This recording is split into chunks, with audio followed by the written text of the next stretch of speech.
You're listening to the Radical Ideas Podcast.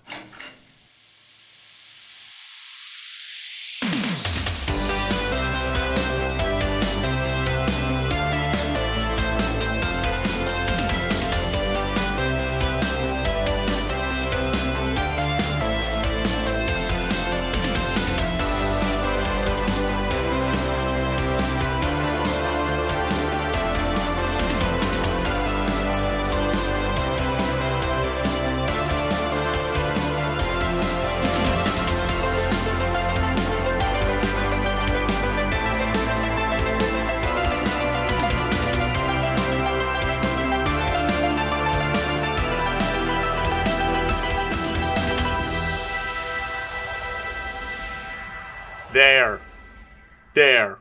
Are you happy? Are you all happy now? You got your angsty old man. I gave you your furry ninja billionaire. Are you happy now? Have I finally satisfied you guys? No, but for real, this was a long time coming, but there's a reason Batman comes in at the end, you guys. You gotta open with Superman, you gotta close with Batman, then you gotta go into the Justice League. And once again, in this week's Q&A episode, I have received so many questions. I'm just gonna dive immediately into those and try to get to everything I have to say about this episode. Let's get into this. Starting off, Weiss Belladonna comes in asking how much of your Batman Year 0 through 6 video still applies. For those unaware, on my YouTube channel and on my TikTok, I made a video about Batman's origin years, like years 0 through 6 abouts. As far as I'm concerned, about 100% of it. I don't believe I've said or changed anything from that video, so that's all still there. Bruce Wayne didn't just pop out of nowhere. He has actively been Batman in this universe for a while, and so he has a storied history already. And I know that some people are going to complain, and some people often do in my comment sections. I want to see that part. How come you didn't start there? Why would you start here? Because I'm giving you the Robins. You're welcome. I am giving you Dick Grayson, Jason Todd, and Timothy Drake in the first 3 phases. And I spread it out like this because the concept of introducing a new Robin every single movie makes me sick. I don't want to see that. And so I don't want to write it. Like, that would be exhausting because it would just feel repetitive at a time. So I wanted to come in with an established Robin and then merge the origin stories of the other 2 most prominent Robins and go from there. And yes, don't worry, the rest of the Bat family will eventually appear, but we got to give the boys some time to be brothers. We got to give the boys some time to shine. So yes, I'm dealing with the most famous members of the Bat family first, and then we will work our way down from there. But I do believe throughout the first 4 phases of this universe, you get all of them. Like, full stop. You just kind of get all of the Bat family. I did not skimp around. You got them. Weiss Belladonna's second part of the question. Is Grayson's dad, Deep V and High Collar, the only allusion to the disco wing suit? Yes. Yes, it is. Don't get me wrong. Love it. Love how goofy that is. I am not putting that in my live-action universe. We're doing the black and blue Nightwing suit whenever we get there. The disco wing suit can exist as that fun little thing and nothing else. But then the color scheme is what eventually influences Dick Grayson's choice of color scheme for a future costume. Spoilers. And Weiss Belladonna's third part of the question is, does Penguin here just look like a normal dude, or will you take more inspiration after the Danny DeVito / animated series Penguins? Normal guy. Like, maybe we might prosthesis the nose a little bit bigger just to exaggerate it before the character, but I would just want a normal guy. Just a short, pudgy guy with a bigger nose, kind of balding, always wearing nice suits. Like, the Penguin was a derogatory nickname the other gangsters gave this little guy. And he decided to own it and then lean into the bit so that if he ever got arrested, he could go to Arkham instead of Blackgate, because the Joker set a dangerous precedent in the city. Showed that if you just had a gimmick that you stuck to, you could kind of just be as evil as you wanted and get away with it. Riptide Pen comes in and asks, this episode is remarkably similar to previous drafts you've shared on TikTok. Over the course of its existence, has it deviated much beyond this story, or was it completely different at the start? Nope. This has always been my first Batman movie. I wanted to start with the hunting down of Joe Chill, because the Batman arc that I have planned for this universe, this is Bruce getting better. I wanted this first movie to be Bruce relapsing and getting worse to a darker, more isolationist, more loner Batman. Sort of the stereotypical Batman that we all kind of make fun of. And I wanted that to just sort of hit its boiling point and have Bruce realize, oh, I think I might actually have a serious problem here. And so Bruce tries to get better. He tries to be better for his family. And then bad, horrible things happen. But then also some Justice League things happen.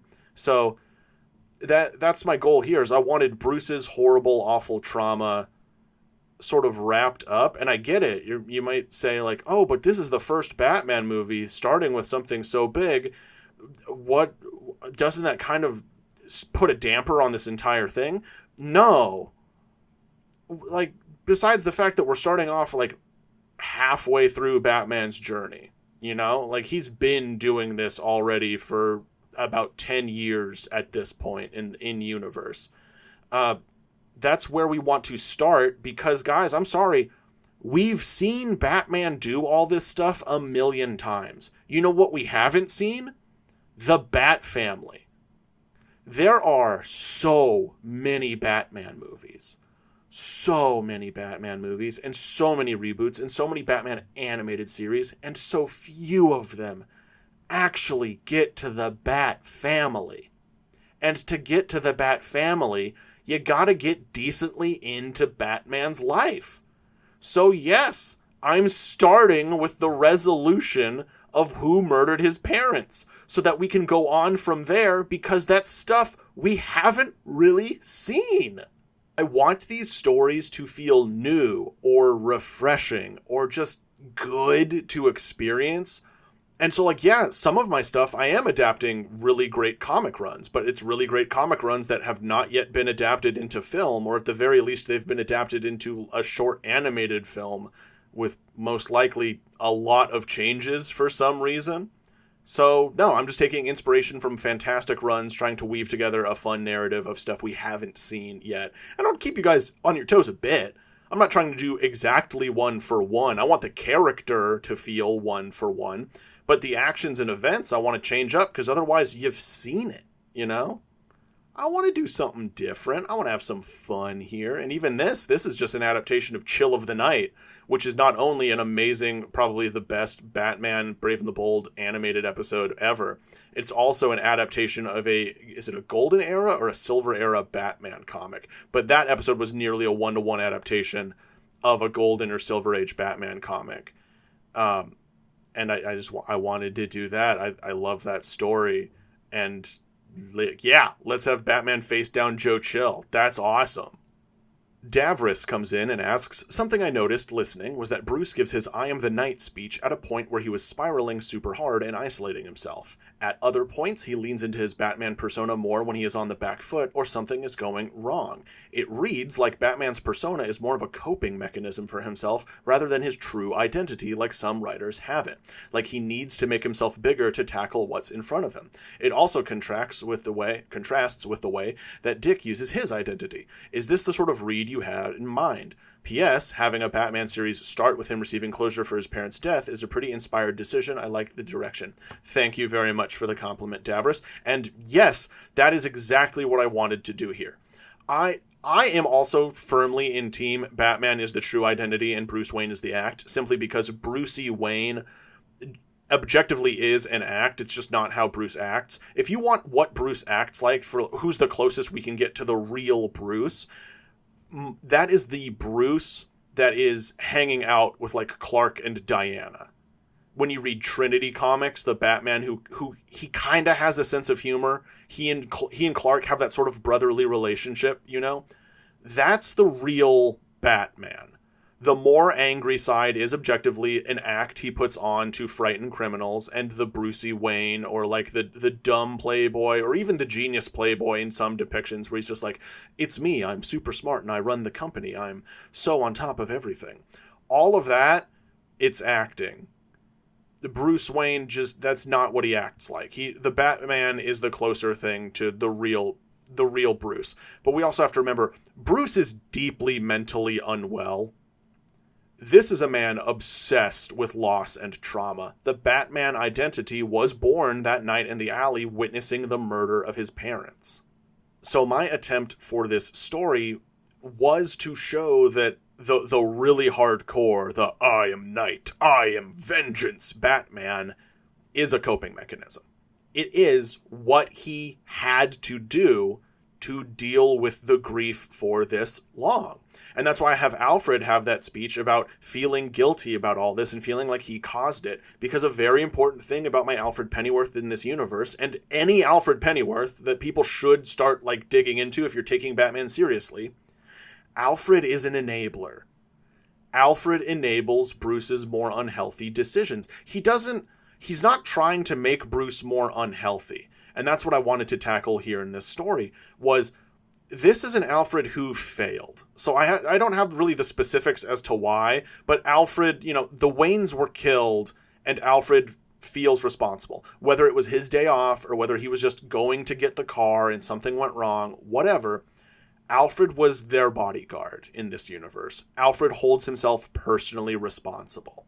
So my Alfred started training Bruce very shortly after, and Bruce glommed onto that.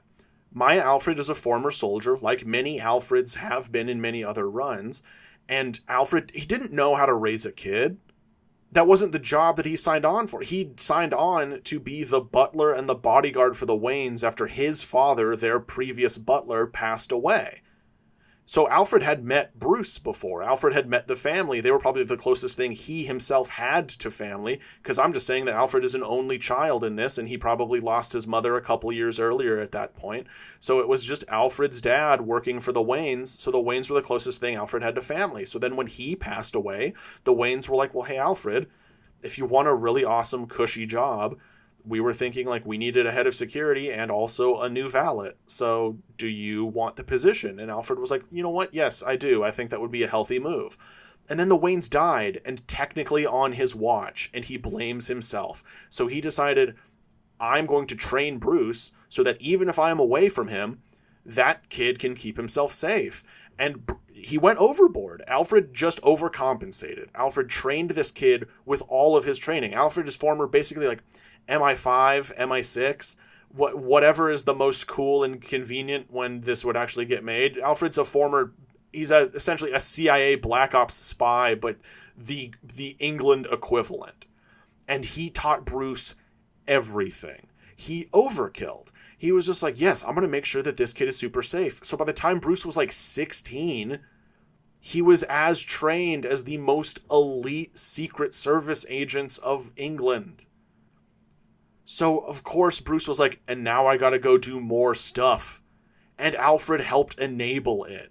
Alfred is the butler who sits there and lets the son that he raised dress up like a furry and go beat people in back alleys.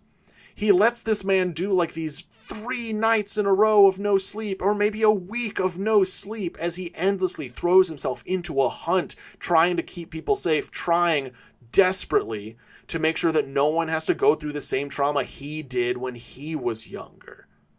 And so if I'm going to read Alfred like that, I have to read Bruce equally as ill, in the sense that all of this is a coping mechanism. This is Bruce Wayne compensating for the lack of power he felt when he was a child. He was powerless. A big grown man who was physically tougher than him and his parents accosted the family and murdered Thomas and Martha right in front of him. Bruce felt small. Bruce felt powerless. Bruce felt scared. And so he swore he would never do any of those things again and weaponize that stuff instead. So that is why Bruce is the biggest, the strongest. He worked himself up to the peak of physical humanity and, of course, the comic peak of physical humanity. Another reminder, and I can't believe I always have to do this, Batman has superpowers. Peak human strength in comic books is impossible to achieve by a regular real-world human.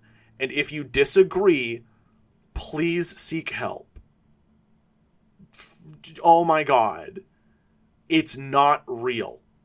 You cannot do the world record level of stuff casually. It takes the world record people all of the energy in their entire bodies to deliver a 30-second performance of this type of stuff. Bruce cannot just knock that out like it was nothing 24/7 all the time. Knock it off. Stop it. That is possible in a fictional comic universe where there is a man who's an alien who looks like a man, but who can shapeshift and has green skin and shoot lasers out of his face and phase through objects and is psychic. Okay? In a world where that stuff is real, humans can do the nonsense that they say humans can do. That's not real. But Bruce Wayne can do it, and he pushed himself to the peak, so that's why Batman is that way. He's coping. It's Batman taking back the power that he feels he needs to have to avoid this stuff. And then the events of this movie are him going off of the deep end, realizing, uh-oh, I've been consumed by my mission. And even though I essentially adopted a boy who went through the same stuff I did, and specifically made sure to resolve his trauma fast so that he would not develop the problems I know that I have. Like, I think that was in the back of Bruce's mind the whole time of like, I can't let this boy turn into me. Because we're keeping that thing of Bruce views Batman as a curse. But Batman isn't a curse. The curse is Bruce's mental health. Dressing like a bat and punching people at night is not a curse. Bruce is just very unwell because of a lot of horrible things that happened to him. Nanad Bunch of Ones asks, so who killed Jack Drake? I don't know, some guy. I think truly just like mugging gone wrong. Nothing real malicious. Maybe if we want to go crazy with it, we could say it was the Gotham Doberman's coach who was really jealous of how good of a coach Jack was. Like if we want to get like some drama in there. Like it just, the point is it doesn't really matter. Jack Drake was murdered, but Batman and Robin solved that. And in this universe, I think it's more fitting. I think that was the first case that Robin worked. I think Robin's premiere was solving that murder because he was just about ready for field duty and then his coach got murdered. And so this was very much a thing of like, Bruce, I need to do this. And Bruce being like, yeah, you do. And so that's it. Just some guy. I know that in the comics it was Captain Boomerang. My Captain Boomerang is not yet a murderer. I say yet. He's dead. And his son isn't old enough to have committed murder by then. So yeah, it wasn't Captain Boomerang. It's just a guy. It was just a guy, but it was sad and it was awful and it orphaned Tim. It was just bad. Messiah Master comes in with a bunch of questions. First off, how did Dick and Barbara meet? Gymnastics class in high school. They met freshman year, and that was just kind of that. 2, outside of what happened in the movie, does Bruce hug his son often, like would any father would hug their kid? I like Bruce being a good dad. Before this movie, Bruce was not much of a hugger.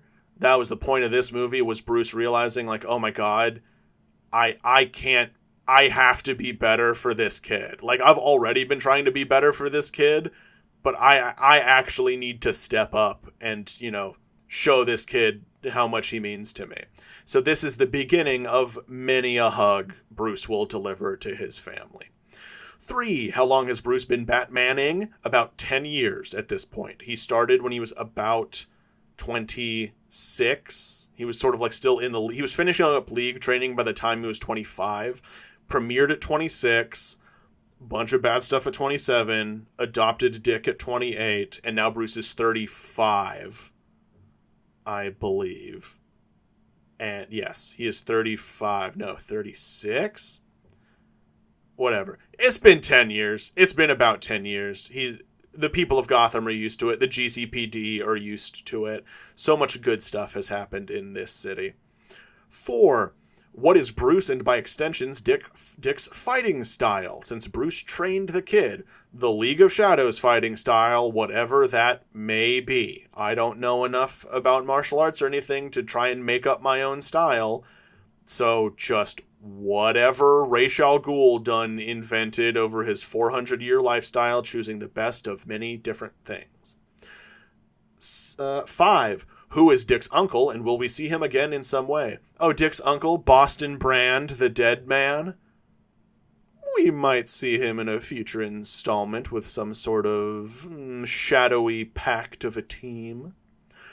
Number 6. Aside from the batarangs, a grapnel gun, glue grenades, probably inspired by the ones from Arkham Origins, and the Bat credit card and zip ties, what other gadgets do the dynamic duo carry around in their utility belts? Basically just everything you'd expect.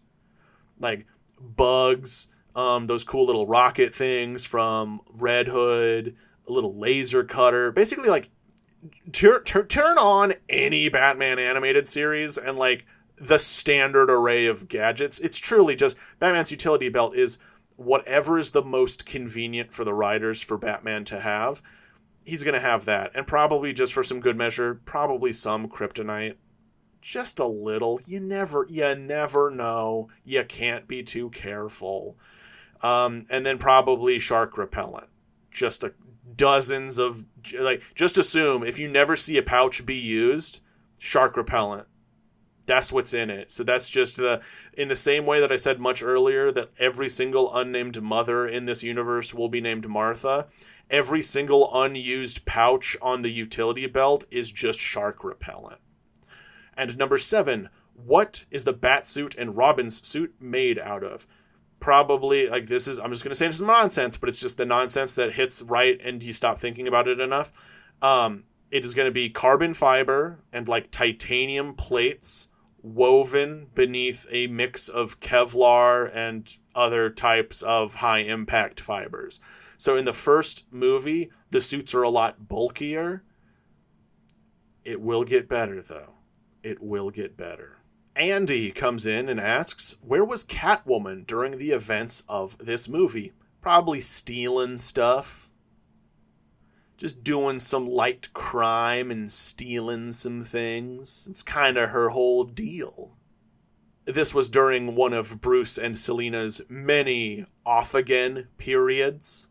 The on-again will come up soon enough. Ty comes in and asks, in the original version, you said that Joe Chill went by the nickname The Iceman, and is another little piece of Joe having cold nicknames because of his last name. Was there a reason for deciding not to include that part? It just truly just wasn't needed. I was like, you know what? Why have two? The original thing was supposed to be that, like, they hear the name the Iceman, and then Dick is chasing down the Iceman, and then it turns out that the Iceman and Joe Chill are one and the same guy, and I realized I can get that exact same effect without having to introduce a second name. So I just cut it, just for ease. Like, unneeded. We can just run with Chill. And 2, do you think Dick saying I knew he was testing me, so I told Bruce not to kill them kind of reads like, since Dick knew it was a test, he was just telling Bruce what he thought he wanted to hear? I feel like the moment's just as strong if there's no test involved, and it was simply what Dick's decision is, especially since I believe you said Bruce would have killed them then and there if it wasn't for what Dick wanted. Look, I get your point. I absolutely get the point, but we have to also remember Dick Grayson is mentally healthy enough that he could kill someone and, like, not go crazy from it. Bruce Wayne is the type of lunatic where he is one murder away from super serial murder, like unstoppable levels of serial murder against any perceived criminal. He's one away from that. And I know a lot of people don't like that. I adore it. I'm sorry. Under the Red Hood is an amazing comic. It is the best Batman animated movie. It's probably the best Batman movie, period. I ride or die with Bruce is just an insane person who desperately wants to kill but controls himself so he does not. And Dick Grayson, I mean, come on, he was an 8-year-old kid. I think he did kind of want those guys dead, but also Dick knows that that's not really a good thing to do, and Dick viewed Batman as better. I think the whole point here is that Dick, even though he thought it was a test, Dick could see the answer Bruce actually wanted versus the one Bruce thought that he did, if that makes sense. Like, this whole thing was that Dick could see the good in Bruce and assumed the good and positive intent, when in that moment Bruce was actually ready and willing to murder these 3 men.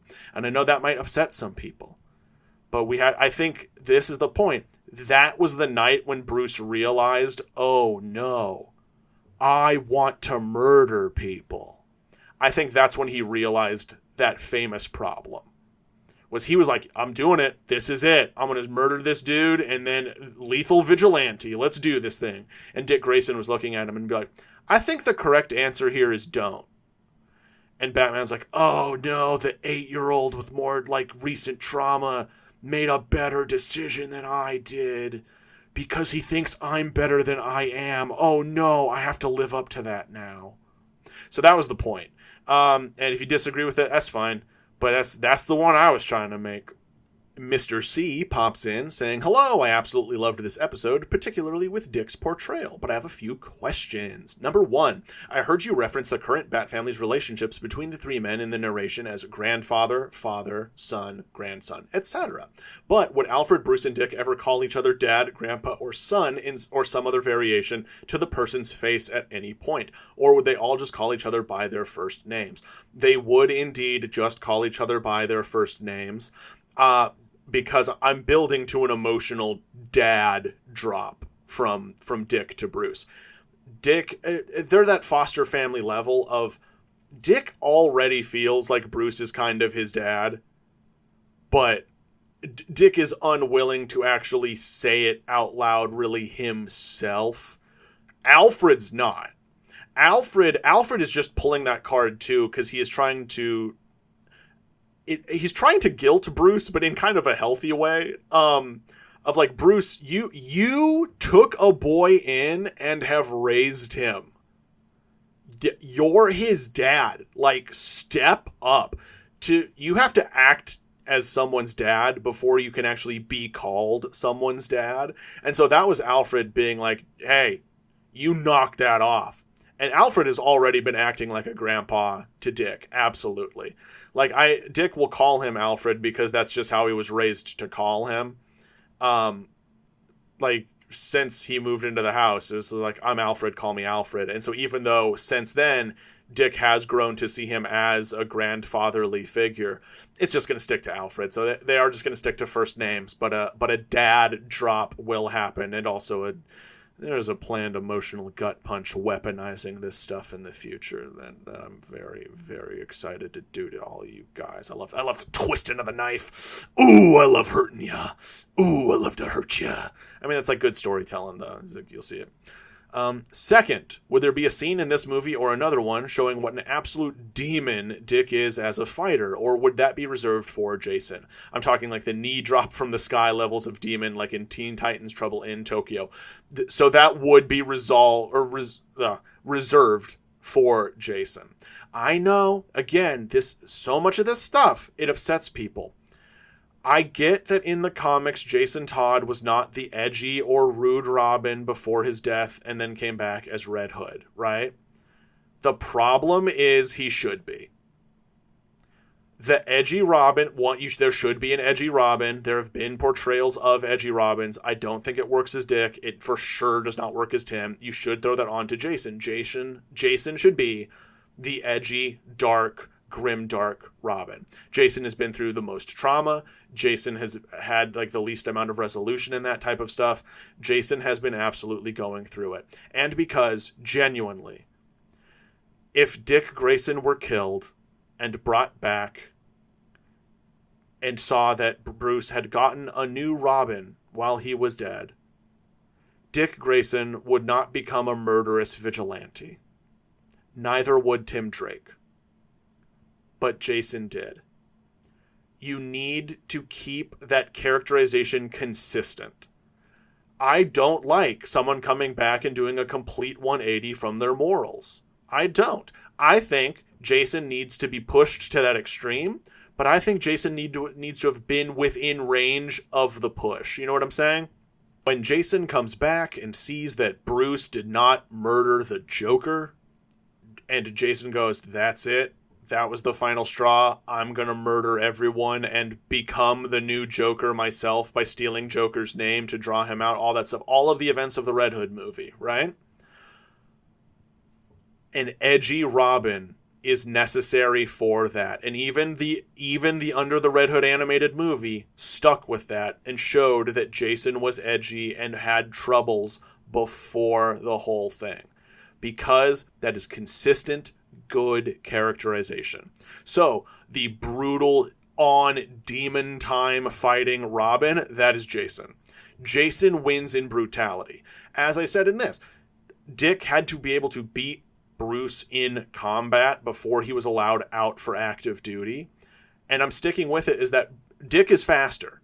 Dick is more agile. Dick is more athletic. Dick is faster than Bruce. Bruce is stronger. Bruce is more brutal. Bruce is a barbarian rogue multi-class. Dick Grayson is a monk who got like stealth proficiencies and stuff. Does that make sense? Dick can mess people up, but Bruce Wayne has the strength. And then Jason, my whole point of Jason is a once-in-a-generation prodigy of martial arts. Jason's just brutal. Jason leans into the brutality of the whole thing. Jason's the best fighter, but Dick is just faster and has more stamina. So it just becomes a thing of, like, waiting people out. And that's going to explain a lot of their stuff going forward. Weiss Belladonna comes in with some more questions. What do Batman and Robin's outfits look like? Also, does Batman ever get his suit tailored by Superman at the Fortress? As comic accurate as possible. It's hard to answer visual questions in an audio format. I have a channel in my Discord server that you are all welcome to go join, called Super Suits. It is under the my DCCU like tag, and then the channel is Super Suits, and that is where I post reference images for what the closest design to a costume I would want is. I want Dick and Bruce to look like their suits were drawn by Jim Lee or Dan Mora. So eventually they will, yes, get a suit tailored by Superman. And that's why we're going to get more accurate suits in the future. The second question is, what does the Batcave look like in this? A cave? Like stalactites and stalagmites and water. And then they ask, do we get the giant penny and the T-Rex? Do we get the glass cases of suits? Yes to all three. The giant penny will be there. The robot T-Rex will be there. The giant glass the glass cases of all of the suits absolutely are there, and I'll have the old Batman suits up on display too, including ones that we'll never see Bruce wear, but like the first early run, his year one suit and all that stuff. I'll just have like a big old display of them. That would be a really cool thing to do. But just as close to live action Batman the Animated Series Batcave as possible. That's why I have the big winding staircase leading down from the grandfather clock, directly ripped from the animated series. That's my favorite entrance to it. Like, don't get me wrong, I love the fireman poles from like the library, but come on, man. Cool winding staircase? It's great. It's great. Nullifying Agent comes in and asks, definitely one of my favorite episodes. I loved all of the dialogue and the nods to other media, so I want to know what are some of the pieces of Batman media that have inspired this. I got some from the games and shows, but are there any from the comic runs or stories that you also took from? Also, was the guy opening the door and immediately closing it from that scene in the animated series? Yes, on all accounts. So I think it's very obvious that a lot of this stuff is lifted from Batman the Animated Series. A lot of this is lifted from Batman the Animated Series. And this episode is also directly inspired by the episode from Batman Brave and the Bold, Chill of the Night, which again in turn is inspired by the Golden or Silver Age run that was almost a one-to-one adaptation of. This Batman, I mean, he exists as my amalgamation of all of the Batman media I've ever seen or read. So definitely stuff like Batman Year One or Batman The Long Halloween have influenced my characterization of Batman in this. Bruce Wayne Murderer, and then Bruce Wayne... What was it? What was that? What are the three? Bruce Wayne Suspect? Bruce Wayne's accused of murder, and Batman has to clear Bruce's name. It's great. And then of so many Batman Superman comics specifically, a lot of the crossover, the Rebirth Trinity era, and the classic Batman Superman runs, and the World's Finest runs. I want this Batman to feel, possible to exist with other people. So I guess also in that case, the Justice League animated series Batman, who is also, again, just in turn, the Batman, the animated series Batman. And then, of course, yes, the Arkham games. The Arkham games did a lot of really good stuff. I think they really nailed the gadgets and the feel, the atmosphere of Gotham. This is my Batman is just an amalgamation of all of Batman. I mean, all of my heroes are. They're all an amalgamation of everything. I'm trying to get to the core characteristics shared by all of those pieces of media. But like when it comes to specific, the story of this, again, it's only just the one inspiration of it's the Joe Chill. It's the inspiration of Joe Chill. And then I wrote the Dick Grayson stuff myself because I wanted to show Dick, being capable and being able to handle himself while Bruce is going off the deep end. I wanted to show Dick's drive for justice, Dick trying to do the right thing, Dick being sort of the angel on Batman's shoulder, keeping him away from the devil in Batman's mind, So this run, a lot of my DC universe, while several of the storylines are inspired by comic runs that I've read, a lot of the extra stuff is just me going nuts with a pencil. I'm like, let's do this thing. Let's go. And so if it's inspired by everything I've run, not really specifics, but I'm trying to capture vibes more than anything here. The next part of the question is, which of the Gotham rogues that have not yet been mentioned exist as of now? A lot of them, most. Basically, all Clayface is out there. Probably a couple Clayfaces exist. Bane exists. Firefly exists. Harley, Ivy, Killer Croc, Killer Moth, Scarecrow. Basically everyone. Basically everyone. I don't really have what's the big brand new threat going on here? Stuff's persisted. Stuff's going down here. I want this universe to feel lived in, so we're not getting a lot of the origins of people here. We're kind of starting in media res, And finally, they ask, was Harvey ever a genuinely good guy and friends with Bruce and Gordon who had one bad day? Does he have DID, or was he always corrupt? What design do you have in mind for Two-Face? I adore the Nolan vs. Two-Face, that horrible, horrible burn. I really like it. I would kind of want to stick with that, but lean into more of the hair and disheveledness. And, he's wearing clean clothes, not his burnt, crispy suit. He's wearing clean stuff now. And I'd want to heal over that face a little bit, but try to keep the discoloration if possible. I used to work at a chemical manufacturing plant, and so I knew a lot of guys with acid burns, little ones on their arms and all that stuff. But sometimes it can really, really discolor and scar the skin. And I'm keeping it, consistent with the Batman the Long Halloween origins of Harvey, that he had acid thrown in his face. So he's gonna have half a melt face.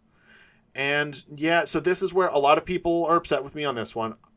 I don't like it if Harvey was a good person who just had one bad day, because again, you're not one bad day away from doing this stuff. Harvey Dent is one bad day away from killing, the gangsters responsible for murdering his friends or family or doing something truly heinous. That is a good Harvey who was one bad day away from something. A Harvey Dent who becomes the new kingpin of crime within Gotham and runs guns and is a gangster, I refuse to accept a portrayal of Harvey that was one bad day from that. You had to have been corrupt. You had to have been terrible. To paraphrase Brendan Lee Mulligan, to cut out the swearing, personality predates ideology. So before you were a bigot and a fascist, you were a bully and a jerk. That's Harvey. Harvey was corrupt and evil already to start. He was just kind of the crooked DA. And then all this stuff happened, and then he just filled the power vacuum that the Joker created and took over essentially the Maroni crime family. Like he just took over specifically that void, and Penguin slipped in and took over the Falcons. And that's just kind of how it is. You swapped a falcon for a penguin, and you swapped a macaroni for a melty face. I don't have a pun for that one. You just swapped Salvatore Maroni for friggin' Harvey Dent. Okay? So yeah, Harvey was not one bad day away. Harvey was not friends with Bruce. If my Bruce would never have trusted Harvey in this universe, because Bruce takes forever to trust anyone. So no good guy Harvey in this universe. Sorry to the Harvey stans, but no, I refuse. L. Waffle Jr. comes in and says, I loved the cameo of the twin assassins from the Batman animated TV show. It was one of my favorite TV shows growing up. Mine as well. It rules. Everybody, the 2004 animated The Batman series. Spectacular. Does so much cool stuff.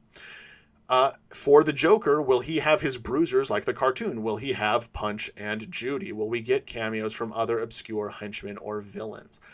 I don't have too many other obscure cameos planned, but I can throw Punch and Judy in quite easily. My plan for Punch and Judy was they were actually going to be the henchmen of a future Joker henchman. As Punchline. Why hide anything? You guys get Punchline eventually. She takes over the Joker gang eventually. And I was going to give her Punch and Judy. Because Joker is just... My Joker isn't really a gang leader. He has a purpose, a specific purpose. But Punchline, she very much is sort of a gang leader. Again, with a specific purpose, but... Yeah, no, so I can throw in a Punch and a Judy. I can do that. Other obscure henchmen, I mean, we don't really... You'll see. We'll get to who we get to. The high-tech hero, Yamikumo, comes in and says, since John's outfit was the disco wing and Dick's outfit is his, original Robin outfit, what would Mary's outfit look like? Also, Dick is Romani in this, right? Yes, my Dick Grayson is still 1/4 Romani. Mary was half Romani. I believe it was Mary's mother was Romani. And so Dick Grayson is 1/4 Romani, just like he is in the comics. And as for Mary's outfit, let's go with the original Batwoman costume. The bright red and yellow costume worn by Kathy Kane. No relation to Kate Kane. Let's do that outfit.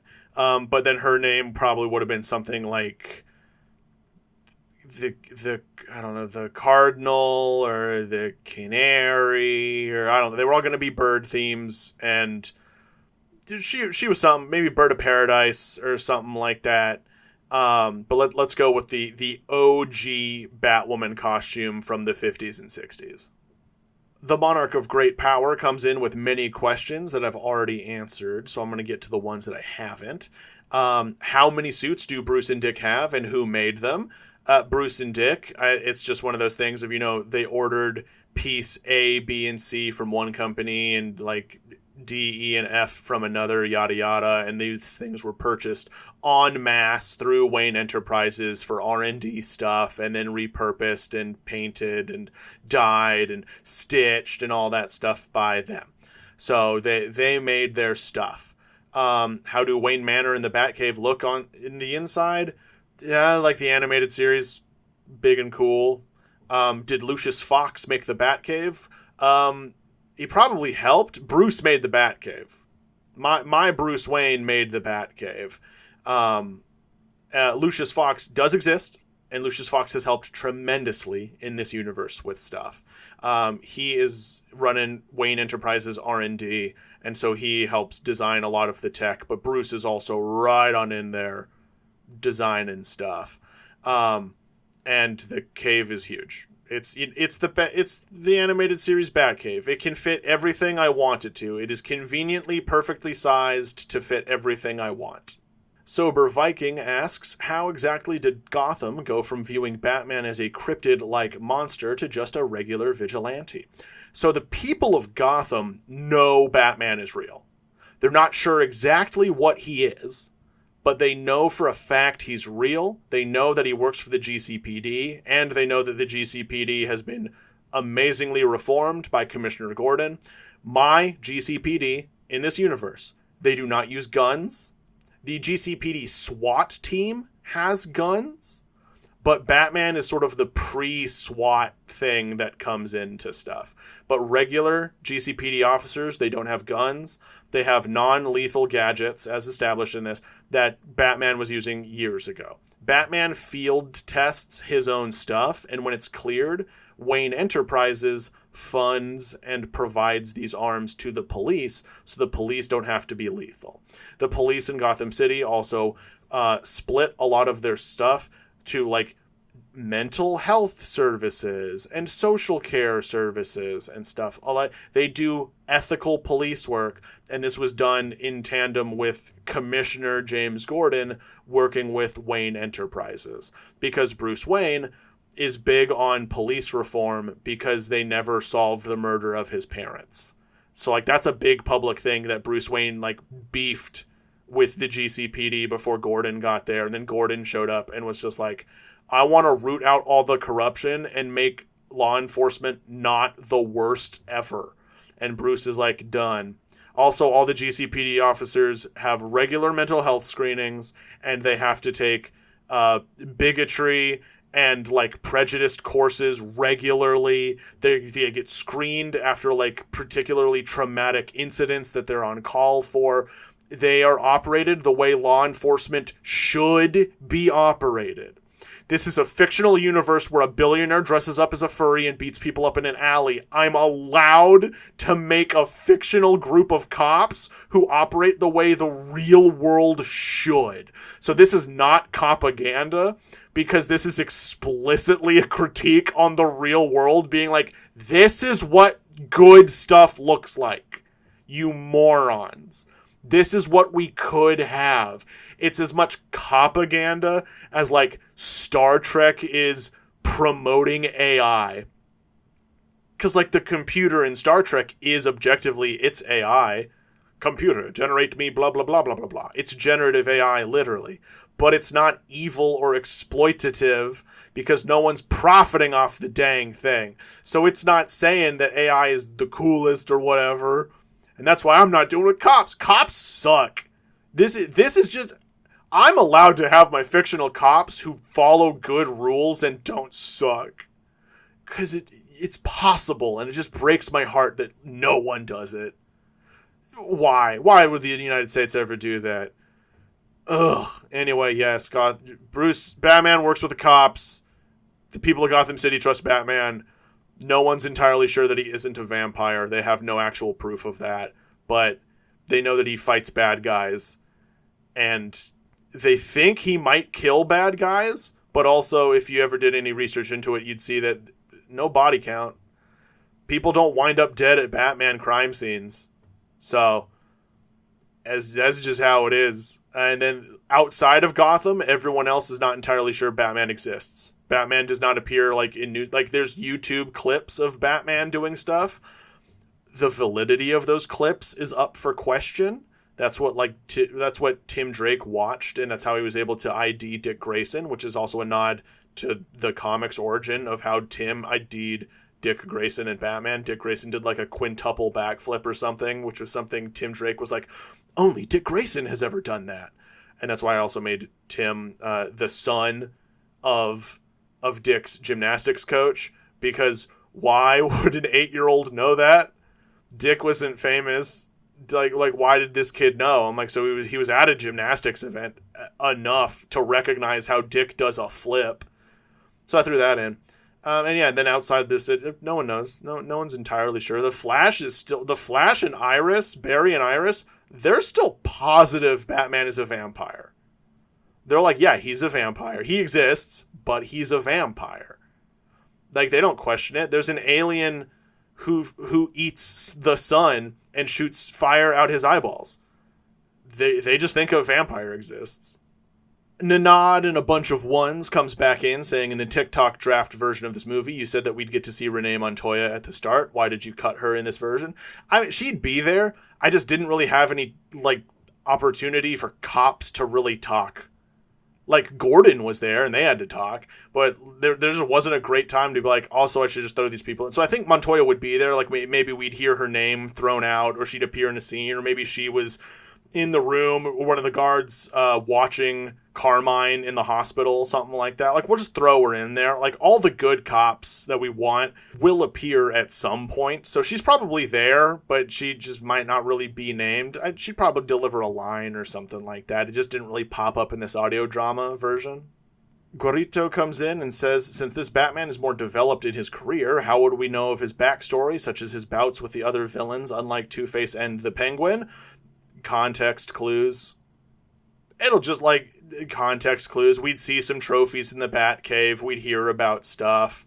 Little lines in the future for stuff. Like, this Batman just has a storied history. And just because I've written it, just so I know where he's at and what I'm doing, doesn't necessarily mean the audience as a whole needs to know every single step of the stuff, you know? Like, that was history I wrote for me to better run with my universe, just to know what was going on during all of those years. It's not specific, so you guys need to know. I mean, it's cool stuff, but it's not, you know, and it could be its own thing. Like, maybe if this ever got made, I'd fight for maybe like an animated series or maybe an animated movie that just covers all that stuff. That could be pretty fun. But no, it's just context. You'd get it. You'd be like, oh, okay, this is a Batman who's done a lot of stuff already. Cody comes in with 3 questions. The first, what are the ages of the Robins in this? That was said in the episode, I believe. Dick Grayson would be 16 years old, Jason Todd is 12, and Tim is 8. What does Batman's suit look like? Again, that's in my Super Suits channel, so go on and check it there. But basically, like, anytime Batman's been drawn by Dan Mora. I want that live action, please. And lastly, without going into too many spoilers, I noticed that you alluded to Joker quite a few times in this, as well as in the Suicide Squad.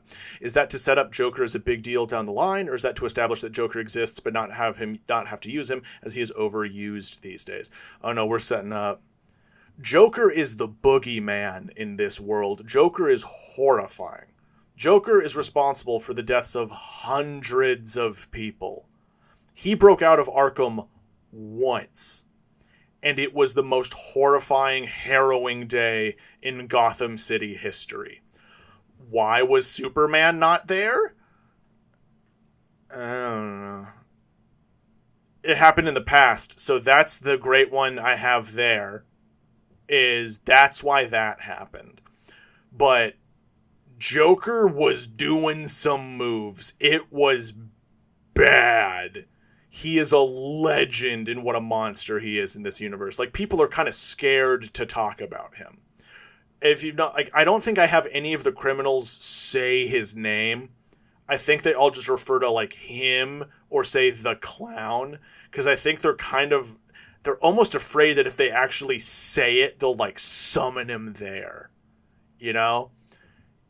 Joker is scary. Criminals are a superstitious and cowardly lot, and Joker scares the crap out of them. AJ Sampson comes in to say that he did not like this episode compared to my other ones, but still found it kind of enjoyable. Thanks. And then they have several questions.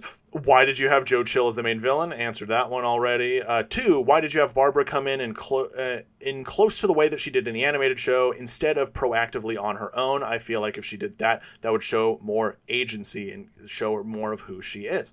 Yeah, sure. You could absolutely have that stuff. I didn't have her really... Her becoming Batgirl is still her decision, as will be seen in the future. This was more just that she's already dating Dick Grayson and that she exists. I'm sick and tired of doing the like, and here's the brand new character you all have to care about again every single time in every episode, like every movie, you know? I'm like, or maybe we start off and they exist. Maybe they just exist and we don't have to do their origins again. And in this case, we do eventually have to get to the Batgirl stuff. But this is how we're starting with her learning the origins of stuff. As someone pointed out in my on my YouTube channel, they commented that they loved that I didn't try to pull the Dick Grayson didn't tell Barbara for her own safety bit, which I did very much on purpose. You can't pull that, like, I didn't tell you because what if someone found out and they came after you? Like, it was to protect you. You can't pull that against the commissioner of the police's daughter. Like, hey, dog, angry criminals are going to be hunting her anyways. So that's not why Dick didn't tell her, because it would have exposed Bruce's secret, and that's not Dick's secret to expose.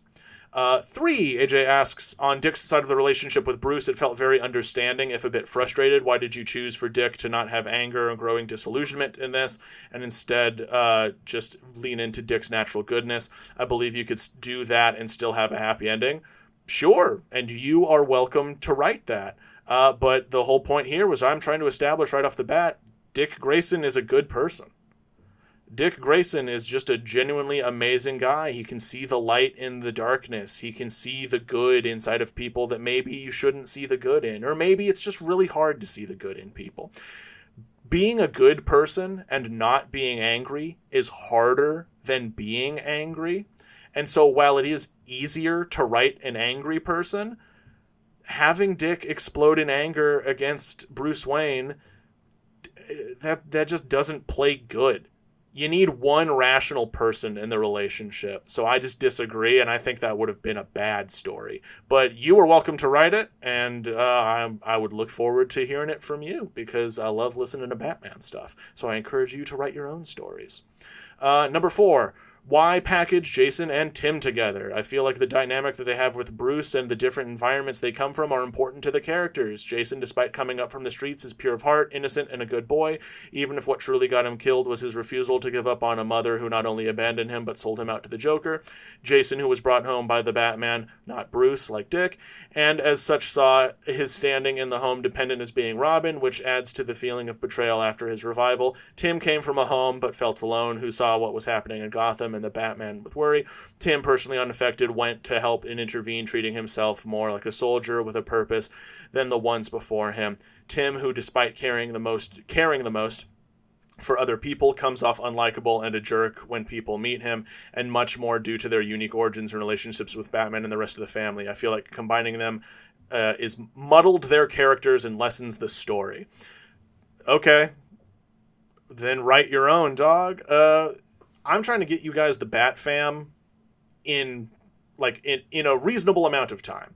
If you wanted to do all of that with the stories, which is not like a bad decision to do, but if you wanted to do that, that's 6 movies that you just said right there. That is 6 movies dealing with kids that are 16 years old. By the time those movies are made, that's like 15 real years that pass. These would be grown-ups. You are arguing story points and timelines that are only possible in an animated or like a drawn comic book format.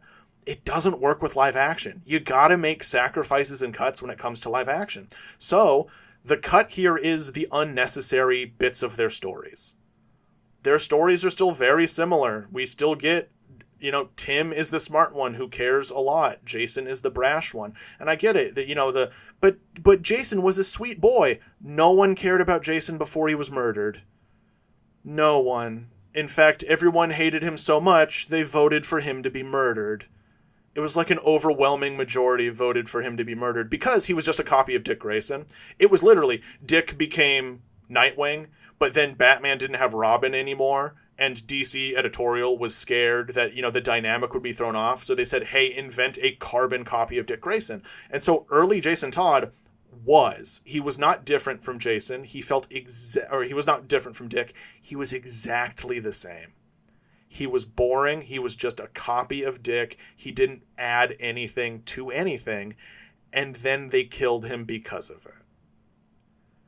Jason is interesting now, in retrospect, with all of the stuff they've added since.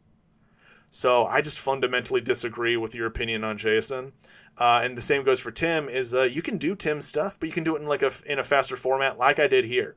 So you can dislike him, but I encourage you to see all of the rest of my DC Universe posted on TikTok. And if you still feel that way, bummer. But you can't please everyone. And that is an important lesson you got to learn as a writer, is that some people will come out of the word work to tell you, I don't like you or your stuff.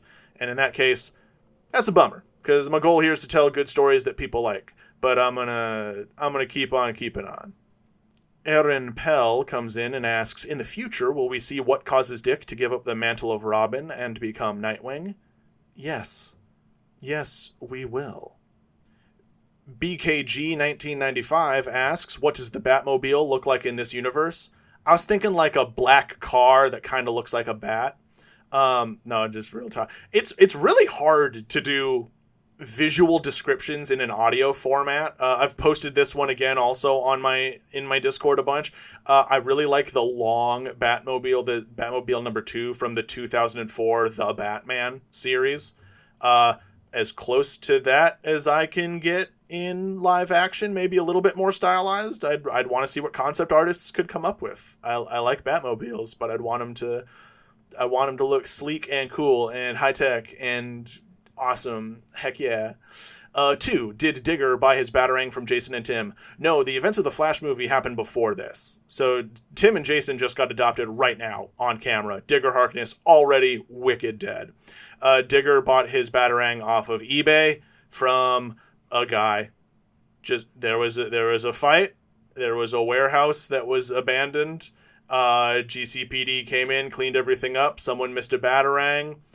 Some dude walking through abandoned warehouse thing one day goes like, oh, dude, is this a friggin' Batarang? I could make some money off of this. And so he lists it on eBay, and sure enough, Digger Harkness bought it for an exorbitant sum. I'd like to think that Digger overpaid.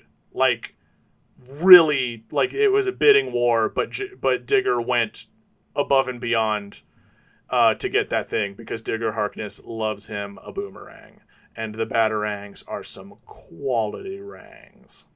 Scissor Hans comes in and asks, in Bruce's early years, does he stay in Gotham to train, or does he go over the world to get different skills and techniques? For the first 8 years, from when he's 8 to when he's 16, that is training from Alfred. But then when he hits 16, the globe trotting begins, and that boy don't come back for about a decade. And he trains everywhere and does everything. You bet you get the Tibetan monks. Only in this case, the Tibetan monks are the League of Shadows, as they are approximately in Tibet, and they are basically monks. They're just murder monks. So yeah, you get all that. Bruce does the globe hopping. He does his globe hopping training, and that's what attracts the League of Shadows to him. Like Bruce goes, I'll say he trained with Ted Grant. He went over abroad and he trained with like the protege of Sherlock Holmes. He went to many different colleges, learning many different sciences and blazing through many different degrees. He did essentially the entire training montage from Chip Zdarsky's The Knight storyline, with like the Gentleman Thief and all those other people. He does all that cool jazz. And then when he does all that stuff, by the time he's about 21, that's when the League sees this guy and they're like, yo, dog, Bruce Wayne is training to be one of the deadliest people on the planet and doing a whole bunch of stuff. And Ra's al Ghul is like, yo, a billionaire on our side? That could be huge. Get him. And Talia was like, dibs, I got him. And Ra's was like, but, what if he wants to hold hands? And Talia's like, I'm prepared to make that sacrifice. And he's like, but what if he wants to kiss? And she's like, I'm prepared to make that sacrifice. And he's like, but what if she wants it? And she goes, Dad, you don't want to know what I'm willing to do to get this guy in the League. Talia was just down bad for that man when she saw him. She was just like, wooga, hubba, hubba, woo. And she wanted him. It was primal. So Bruce, and then we get to the League of Shadows, and they are who polished off the training.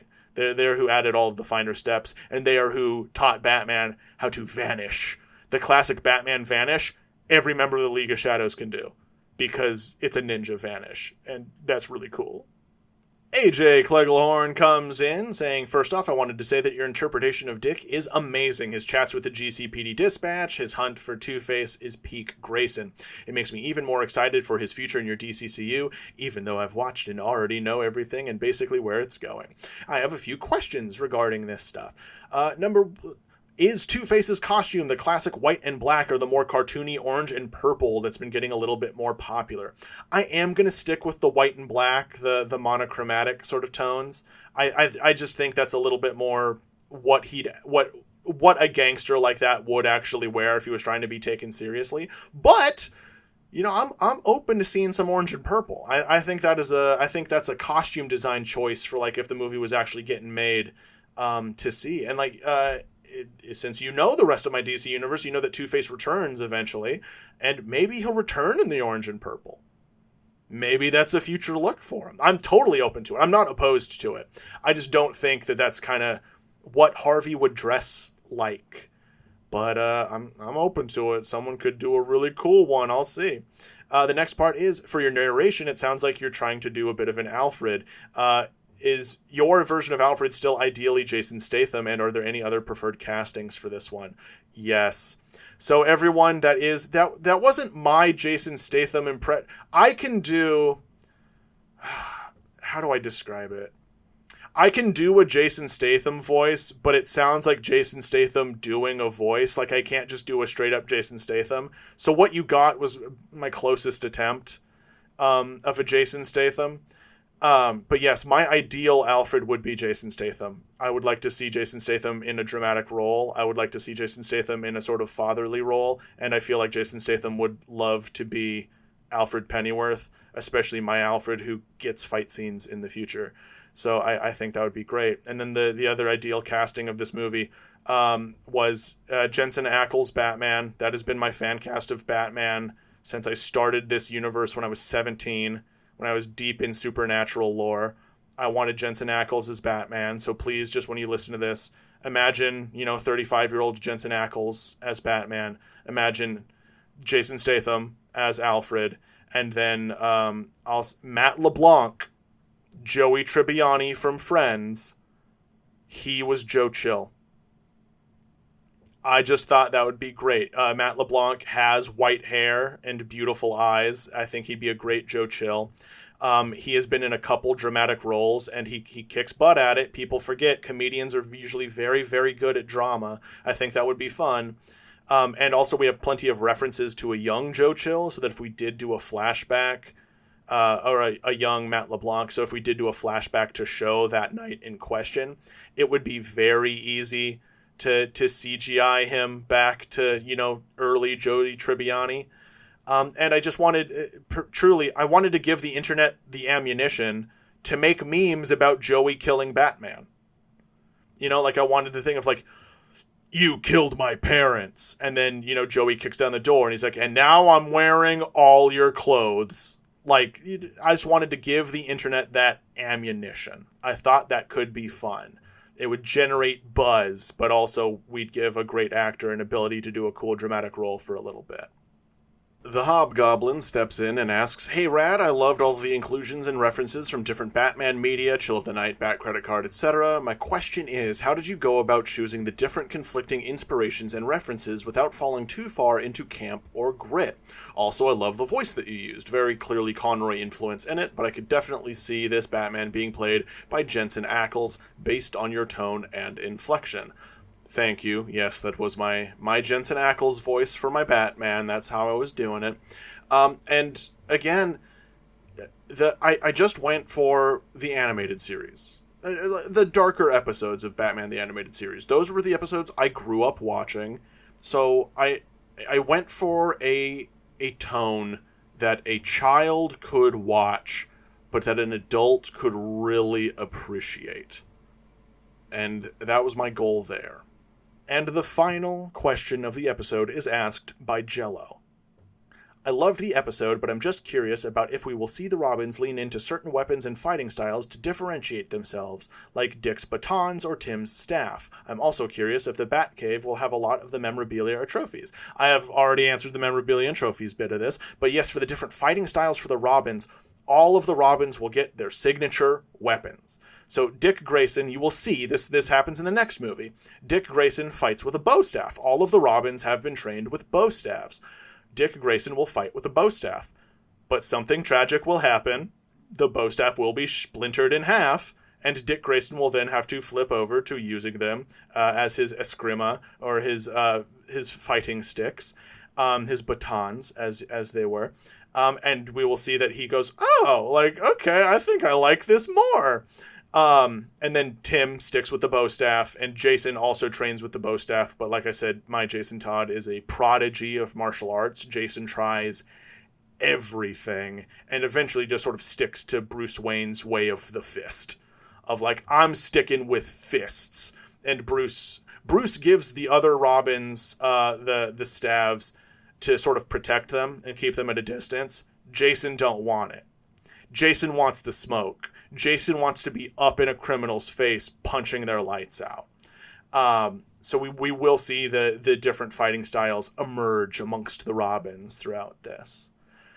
And like that, I believe that's everything. I think we've covered everything. I think I've managed to fit in all of the commentary on this episode that I can think of. And yes, thank you all so much for tuning in. Thank you all so much for enjoying the episode. And tune in next week where we do the Justice League. Thank you all for listening.